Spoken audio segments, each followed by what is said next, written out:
Grumpy Old Fart here. Um,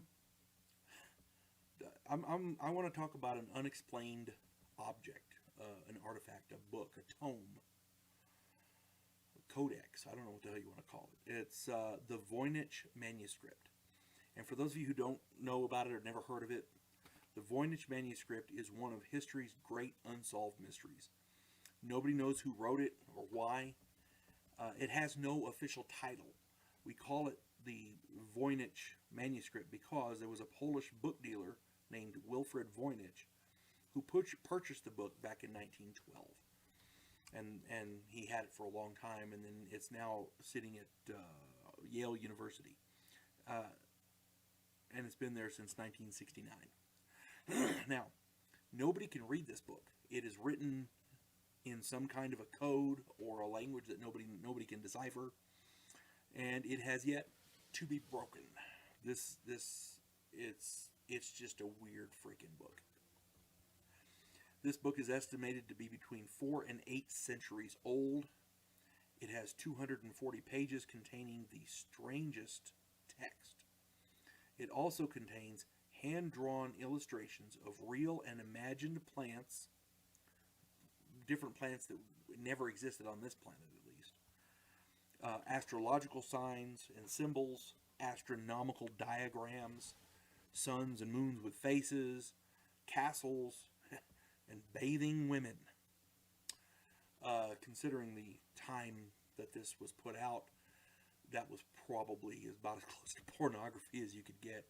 There's lots of theories about this book.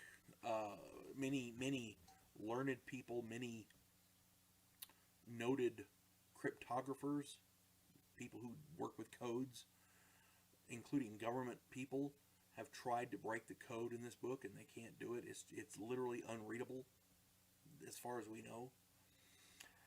The theories about this are that Voynich wrote it himself as a money-making hoax. And I suppose that's a possibility. I don't know. Another theory is that a medieval con man wrote it as a hoax. You know, it's a magic book. You know, you can read it, you know, but you got to pay to read it. You know, got to pay to try. You know, that kind of thing. It's also theorized that this is written in a cipher, a code to hide its meaning, which is what most people believe, I think. Which would make it...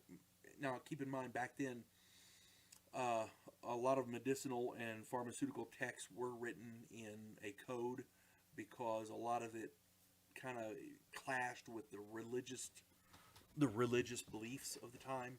So they might have been getting flack from religious leaders. You see what I'm saying? A lot of people believe it may be an alchemical text because it deals with plants and formulas and things like that.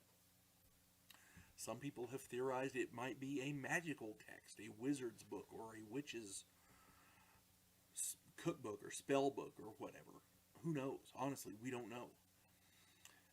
One of the funniest theories that I came across was people think that there are people out there who are proposing the theory that an alien was being held captive in a monastery and wrote this book in his native language, and drew the pictures and stuff. And there's lots of other theories out there. Just that alien one I thought that was kind of funny, so I included it because what the hell? Lord knows, we don't know what it is. What the hell it might have been. But yeah, if this strikes your fancy, do some research on the Voynich Manuscript. It is a weird book. I saw some of the text, and it's definitely not English. It doesn't look like any kind of lettering that I'm familiar with. However, as I understand it, some of the diagrams have writing on it that people can read. Some of it may be astrological signs. I don't know. Anyway, but that is an unexplained tome, the Voynich Manuscript. You folks have a good day. God bless one and all.